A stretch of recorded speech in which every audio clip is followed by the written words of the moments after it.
TV9 का digital platform आप देख रहे हैं और जिस तरीके से मान सरकार की तरफ से लगातार जब से सत्ता में आई है तो बिजली को लेके काफी सारी पंजाब में बदलाव किए गए। अब थर्मल प्लांट्स की जब बात की जाती है तो अक्सर पुरानी सरकारों का जिक्र होता है कि उस समय में काफी सारे ऐसे समझौते हुए थे जिसके चलते हुए पंजाब में बिजली भी महंगी रही और चीजें नहीं हो सकी।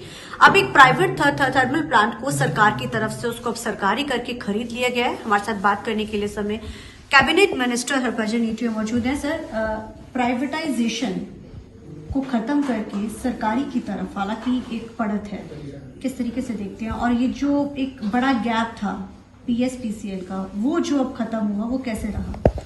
हाँ, तो हमने उसकी 5 इंस्टॉलमेंट कर ली। हमने कर्ज बढ़ाया तो नहीं है।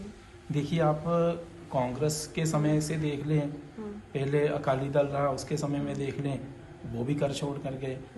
अकाली दल आया, उसने भी बढ़ा दिया, फिर कांग्रेस आई, उसने भी बढ़ा दिया। तो हमने बढ़ाया तो नहीं है, हमने कम ही किया है।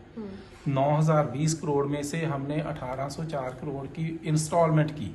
जैसे हमारे ऊपर कर्ज हो ना, तो हम देखते हैं कैसे उतारना है, जहाँ से पैसे बचाएंगे, जहाँ से बचाएंगे, हमने अपने घर को फ्री करना है, कर्ज मुक्त करना है। तो हमने 1804 करोड़ रुपए की किस्त बनाई कि 5 साल में हम 9020 करोड़ दे देंगे। हमने किस्त भी दे दी, उस पर ऊपर जितना ब्याज भी है वो भी दे दिया। जितनी सब्सिडी बनती है PSPCL की, 600 यूनिट बिजली की, सब्सिडाइज बिजली जो इंडस्ट्री को दी जा रही है उसकी, एग्रीकल्चर सेक्टर को दी जा रही है उसकी, हमने 31 ऑफ दिस दिसंबर 23 एक भी पैसा हमारे सब्सिडी देनी बाकी नहीं है, सभी दे दी। तो आप कैसे बोल सकते हो कि ये हमने कर्ज चढ़ा दिया? कैसे? 1880 करोड़ में घाटे में चल रहा था, तो आज 564 करोड़ रुपए में तो वही PSPCL मुनाफे में चला गया। तो ये तो कहने की बातें हैं, कर्ज बढ़ा दिया, ये कर दिया। हमने अनइंटरप्टेड सप्लाई भी दे दी, हमने 600 यूनिट भी दे दिया, हमने पछवाड़ा कोल माइन भी शुरू कर ली। सर, जो ये अभी जो आपने थर्मल प्लांट लिया है पछवाड़ा कोल माइन, तो चलो आपने शुरू कर दी थी, हालांकि इसका रूट का भी काफी इशू रहा था। अब जब गर्मी आएंगी तो कहीं ना कहीं लोगों को इसका और किस तरीके का फायदा होगा? जो शायद 600 यूनिट तो आप लोग दे रहे हैं, कि आने वाले समय में कुछ और भी होगा, क्योंकि इसके आने से क्या इम्पैक्ट रहेगा? बेसिकली एग्जैक्ट इम्पैक्ट क्या जाएगा? ये इसका एग्जैक्ट इम्पैक्ट ये होगा कि हम इसको फुल कैपेसिटी पे चलाएंगे। इसको इससे ज्यादा जनरेशन देंगे। पिछले इसमें सबसे महंगी बिजली इस थर्मल प्लांट से। अच्छा, तो अब हमारा हो गया, हम इसको फुल कैपेसिटी पे चलाएंगे। जो हम 7 रुपये 8 पैसे पर यूनिट हमारी एवरेज पड़ी है, अब हमें एवरेज पड़ेगी 4 साढ़े 4 रुपये। 350 करोड़ रुपया बचेगा। किसका बचेगा?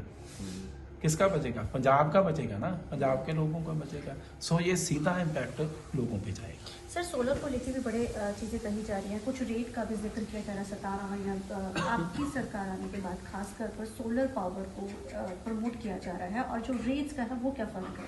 बहुत फ़र्क है। हाँ। पहले जो मैंने देखा, एग्जामिन किया 2007 से जो सोलर के समझौते हुए हैं ना, उसमें मिनिमम 4 रुपीज 33 पैसा से लेकर 17 रुपये 91 पैसे तक समझौते हुए। हमारी सरकार ने